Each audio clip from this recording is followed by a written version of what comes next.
வணக்கம். நான் லாவண்யா. குஸ்லி ஃபேமிலிக்கு அனைவரையும் வரவேற்கிறேன். தன்னுடைய எல்லா வாக்குறுதிகளையும் தமிழக வெற்றி கழக தலைவர் விஜய் அவர்கள் ஒரு புக்கா ரிலீஸ் பண்ணியிருக்காரு. அந்த வாக்குறுதிகளை பத்தி கண்டிப்பா நான் அடுத்த வீடியோ போடுறேன். அதுக்கு முன்னாடி நான் பேச வேண்டிய விஷயங்கள் சிலது இருக்கு. நம்ம தமிழக வெற்றி கழகத்தினர் மட்டும் இந்த வீடியோவை பார்த்தா போதும், மத்தவங்க பார்க்கணும்னு அவசியம் கிடையாது. தயவு செய்து மக்களே, உங்களுக்கு பிடிச்ச தமிழக வெற்றி கழகத்தினர் ஷேர் பண்ற வீடியோஸை நிறைய நிறைய நிறைய ஷேர் பண்ணுங்க. கொஞ்சம் கூட பால் மாறாதீங்க. நமக்கு இருக்கிறது 5 நாள். எண்ணி பார்த்துக்கோங்க, வெறும் 5 நாள். இந்த 5 நாள்ல நம்ம எவ்வளவு வீடியோஸ் ஷேர் பண்ண முடியுமோ, எவ்வளவு ஷார்ட் ஷேர் பண்ண முடியுமோ அவ்வளோத்தையும் ஷேர் பண்ணா மட்டும்தான் தமிழக வெற்றி கழகத்தோட தலைவர் விஜய் அவர்களுடைய வெற்றியை உறுதிப்படுத்த முடியும். பல சதிகள் நடந்துகிட்டு இருக்கு. போலிங் பூத்குள்ள பாத்தீங்கன்னா நம்ம நண்பர்கள், சகோதரர்கள், சகோதரிகள் யாரா வேணா இருக்கலாம். அவங்க புதுமுகங்கள் இந்த போலிங் பூத்துக்கு. அப்படிப்பட்டவங்களை அங்க போய் உட்கார வைக்கும் போது அடுத்த கட்சியினர் மிரட்டுறதுக்கோ இல்ல பயமுறுத்துறதுக்கோ வாய்ப்புகள் ஜாஸ்தி.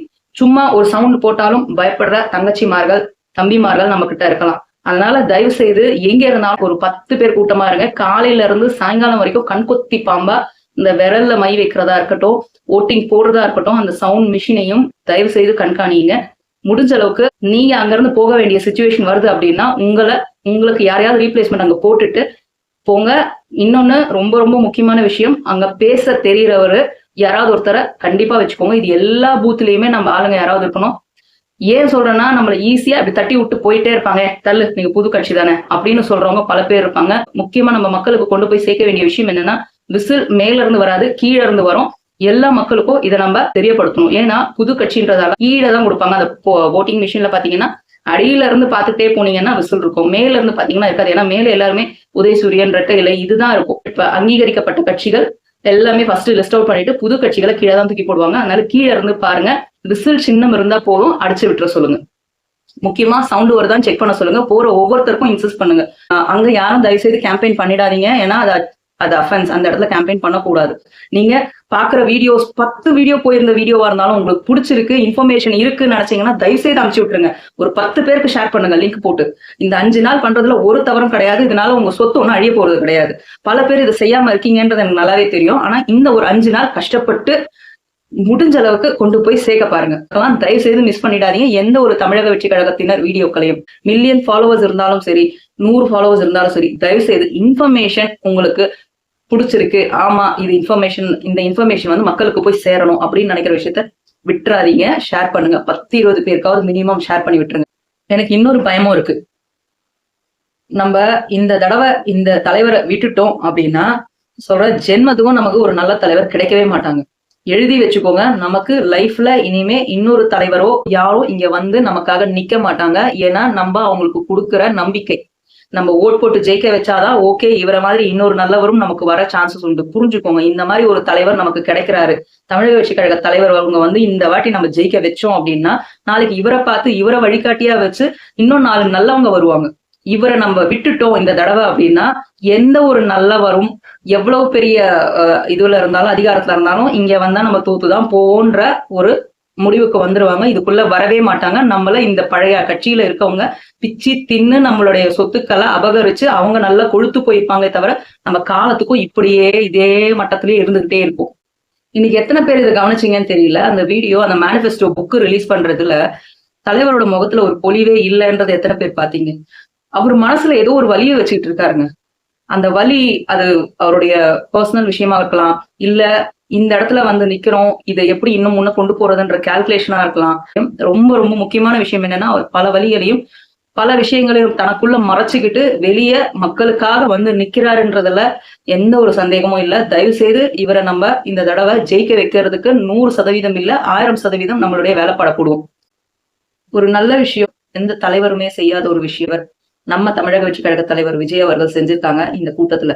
என்னதுன்னு பாத்தீங்கன்னா, அந்த புக் வாக்குறுதிகள் அடங்கிய அந்த புக்கை ரிலீஸ் பண்ணும்போது அதை யாருக்காவது விருப்பப்பட்டவங்களுக்கு, அதாவது கூட இருக்கிற பொதுச் செயலாளருக்கோ இல்ல அவங்க அம்மா அப்பாக்கோ இல்ல அந்த மாதிரி கூட்டத்துல இருக்கவங்களுக்கோ கொடுத்துருக்கலாம். ஆனா அவங்க கூப்பிட்டு கொடுத்தது யாரெல்லாம்? விவசாயிய, ஆசிரியை, அங்கன்வாடி ஊழியர், திருநங்கை, ஆட்டோ டிரைவர், இந்த மாதிரி நம்மளுக்குள்ள கலந்துருக்கிற மக்கள்ல ஒருத்தரை அங்கங்க எடுத்து ரொம்ப முக்கியமானவங்க இவங்க எல்லாம் நம்மளுடைய உழைப்பாளிகள் அப்படின்னு சொல்லி அவங்களுக்கு ஒரு அடையாளத்தை கொடுத்து அவங்க கிட்ட அந்த புக்கை கொடுத்து அவங்க கையால திறப்பு விழா பண்ற மாதிரி இருந்தது அந்த வாக்குறுதிகள் புக்கை. அவர் இன்னொரு விஷயமும் சொன்னாரு, இது வாக்குறுதிகள் கிடையாது, இது கேரண்டி.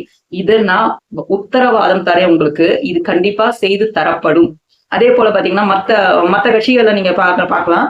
இப்ப ஏடிஎம்கேவா இருந்தாலும் டிஎம்கேவா இருந்தாலும் எத்தனை வாக்குறுதிகளை கொடுக்குறாங்க, 100 200க்கு மேல கொடுத்துட்டு இருக்காங்க. ஆனா மக்கள் என்ன பண்ணுவாங்க, இது ஒரு கிமிக்ஸ் மாதிரி, நல்லா பாத்தீங்கன்னா தெரியும், இது ஒரு கிமிக்ஸ் மாதிரி. மக்களுடைய மைண்டை எப்படி ஏமாத்தலாம், 100 200 கொடுத்தாங்கன்னா அவ்வளோத்தையும் ஞாபகம் வச்சுக்க முடியாது இல்ல. அப்படி இருக்கும்போது இதுல ஒரு 10 செஞ்சு முடிச்சுட்டா அதுக்கப்புறம் கேள்வி கேட்க மாட்டாங்க மக்கள், அவங்க வேலையை பார்த்துட்டு போயிடுவாங்க. ரெண்டு கட்சிகளும் எப்படி மக்களோட மண்டைய கழுவுறாங்கன்னு நல்லா பாருங்க. ஒரு 10 20 வாக்குறுதிகளா முடிச்சோம். அது இந்த வாரம் ஒரு 2 பண்றோம், அடுத்த வாரம் ஒரு 2 பண்ணுவோம், இல்ல அடுத்த வருஷம் 2 பண்ணுவோம். அந்த மாதிரி ஒரு 10 வாக்குறுதிகள் பண்ணிட்டு அவங்க 500 1000 கொடுத்தா கூட எதுவுமே மக்கள் மண்டையில நிக்க போறது கிடையாது. ஏன்னா இதையே நினைச்சுக்கிட்டு 5 வருஷமா அந்த மக்கள் ஓட போறது கிடையாது. அவங்களுக்கு குடும்பம் குட்டி இருக்கும், அவங்கவுங்க வேலை வெட்டி இருக்கும், எவ்வளவோ விஷயங்களுக்காக ஓடிட்டு இருப்பாங்க. அதனால இத இப்படி கொண்டு வந்து கொடுத்துட்டா அவங்க மண்டையில நிக்காது. கடைசியில ஏதோ இந்த மாதிரி 6 மாசம் உட்காந்து டிஸ்கஸ் பண்ண போறாங்களா, அதுக்கப்புறம் அது தகுந்த மாதிரி கொடுத்துக்கலாம், அந்த மாதிரி நினைச்சு பண்ணிடுவாங்க. இப்ப கூட பாத்தீங்கன்னா டிஎம்கே இந்த 8000 ரூபாய் கூப்பனை இப்படியே கொடுக்குறேன்னு போய் ஒரு பெண்ணோட உயிர் போயிடுச்சு இல்ல. அதுக்கு கூட நியூஸ்ல டிஎம்கே சார்ந்த ஒருத்தன் அவனை ஊப்பின்னு சொல்றது தவறே கிடையாது. உடன்பிறப்பு யூபி கிடையாது, ஊபி. அந்த உடன்பிறப்பு என்ன பண்ணி வச்சிருக்கான், ஃபேக்கான நியூஸை பரப்பாதீங்கடா தற்குறிகளா அப்படின்னு சொல்லி தமிழக வெற்றி கழக தொண்டர்களை சாடி இருக்கான். எது ஃபேக்கான நியூஸ், போலீஸ் அந்த ஏரியா போலீஸ் ரிலீஸ் பண்ண அந்த காப்பியில தெளிவா கொடுத்துருக்காங்க, என்னென்ன நடந்தது, யாரு வந்தா, என்ன சொன்னாங்க, என்ன அந்த பொண்ணை என்ன ட்ரீட்மெண்ட் பண்ணாங்க, எப்படி அடிச்சாங்க, எவ்வளவு தேவையில்லாத தகாத வார்த்தைகளை உபயோகப்படுத்தினாங்க, அந்த பெண் வீட்டுக்கு போனதும், கணவர்கிட்ட முறையிட்டதும், கணவர் காலையில பாத்துக்கலாம்னு சொன்னதும், அதுக்கப்புறம் நடந்த விஷயங்கள் எல்லாமே அந்த காப்பியில இருக்கு. அப்படி இருக்கும்போது சாதாரணமா அப்பட்டமா நீ தட்டி விட்டு போறியே ஊப்பி, உனக்கு அறிவு இருக்கா, இது உன் மேல கேஸ் திருப்பலாம்ல, நீ கேஸ திசை திருப்பி விடுற, பொய்யான விஷயங்களை பரப்புறேன்னு அடுத்தவங்களை போய் நீ கேள்வி கேட்கிறியே, முதல்ல தெரிஞ்சுக்கிட்டு பேசு. ஒரு ஸ்டேஜ் கிடைக்குதுன்றதுக்காக என்ன வேணா பேசலாம் அப்படின்னு நினைச்சிட்டு விட்டு போறதெல்லாம் அந்த காலம், மக்கள் மறந்துடுவாங்கன்னு நினைக்காதீங்க. வெளியே இந்த நடு ரோட்ல நடந்து பாருங்க, அந்த பொய்களை பேசிட்டு உங்களுக்கு தெரியும் அதுக்கப்புறம் மக்கள் என்ன செய்வாங்க உங்களன்னு. ஏன்னா வேட்பாளர்களே துரத்திக்கிட்டு இருக்காங்க மக்கள், அந்த அளவுக்கு கடும் கோபத்துல இருக்காங்க. நீங்க எல்லாம் கையில எல்லாம் மக்கள் கையில சிக்கிடாதீங்க தயவு செய்து. ஒரு பெண்ணோட உயிர் அவ்வளவு சர்வசாதாரணமா போச்சுல்ல உங்களுக்கு, காரணம் வேறையாமா, அதுக்கு திமுக காரணம் இல்லையாமா. அடுத்து இந்த பிரேமலதா அம்மா எவ்வளவு சர்வசாதாரணமா இந்த விஷயத்த நார்மலைஸ் பண்றாங்க. என்ன திமுக அண்ணனோட இந்த ஆட்சி காலத்துல பெண்களுக்கு பாலியல் பலாத்காரம் நடந்திருக்கு, போதைப்பொருள் அதிகமா இருக்கு, ஆமா, அதை தவிர வேற என்ன இருக்குன்ற மாதிரி கேக்குறாங்க. அப்போ இது நடக்கலாம் அப்படின்ற மாதிரி சொல்றாங்க. அவர் அம்மாக்கு 2 ஆண் பிள்ளை இல்லாம 2 பெண் பிள்ளையா இருந்தா அந்த 2 பெண் பிள்ளைகளுக்கு இவங்க சொல்ற அந்த விஷயங்கள் நடந்திருந்தா அது மன்னிக்கணும் நான் இப்படி பேசுறதுக்கு. ஆனா அந்த மாதிரி நடந்திருந்தா இந்த அம்மா இப்படிதான் பேசியிருப்பாங்களா? இங்க இருக்கிற பெண்கள் எல்லாம் இவங்களுக்கு நான் சாதாரண எள்ளு மாதிரி நினைச்சிட்டாங்களா? அப்படி சாதாரணமா அவ்வளவுதானே அப்படின்ற மாதிரி பேசுறாங்க. எங்க இருந்து வந்தது இந்த தைரியம்? விஜயகாந்த் ஐயா இருந்தபோது இந்த மாதிரி பேச முடியுமா? ஒவ்வொரு பெண் பிள்ளையை வச்சிருக்கிற விஜயகாந்த் அவருடைய தொண்டர்கள் அவங்க வீட்டுல பெண் பிள்ளைகள் இருந்தா தயவு செய்து ஒரு தடவை இதை யோசிச்சு பாருங்க. இந்த வார்த்தை தகுமா? உங்க கட்சி தலைவர் அசிங்கப்படுத்துற விஷயம் இல்லையா இந்த வார்த்தை? யோசிச்சு பாருங்க. இங்க எங்க வீட்டு பக்கத்துல கூட ஒருத்தர் இருக்காரு, நானும் விஜயகாந்த் கட்சி தான், ரொம்ப தீவிர விஜயகாந்த் ரசிகராமா அவரு. ஆனா அவர் இப்பயும் சொல்றாரு நான் அவருக்கு தான் ஓட்டு போடுவார்.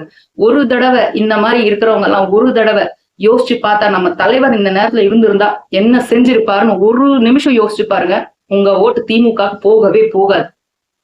ஒரு சீட்டுக்காக, ஒரு 10 தொகுதிகளுக்கு சீட்டுக்காக, ஒரு எம்பி சீட்டுக்காக இவ்வளவு கோடிகளுக்கு தன் கட்சியை விலை பேசி அவர்களை விஜயகாந்த் ஐயா இருந்திருந்தா சத்தியமா மன்னிச்சிருக்க மாட்டாரு. இங்க எங்க சுத்துவட்டார நான் விசாரிச்சு பார்த்ததுல அவங்களே சொல்றாங்க அந்த கொடி விழுந்ததுலயே அவர் சுட்டி காட்டிட்டாருமா அவருக்கு இதுல விருப்பம் இல்லைன்னு.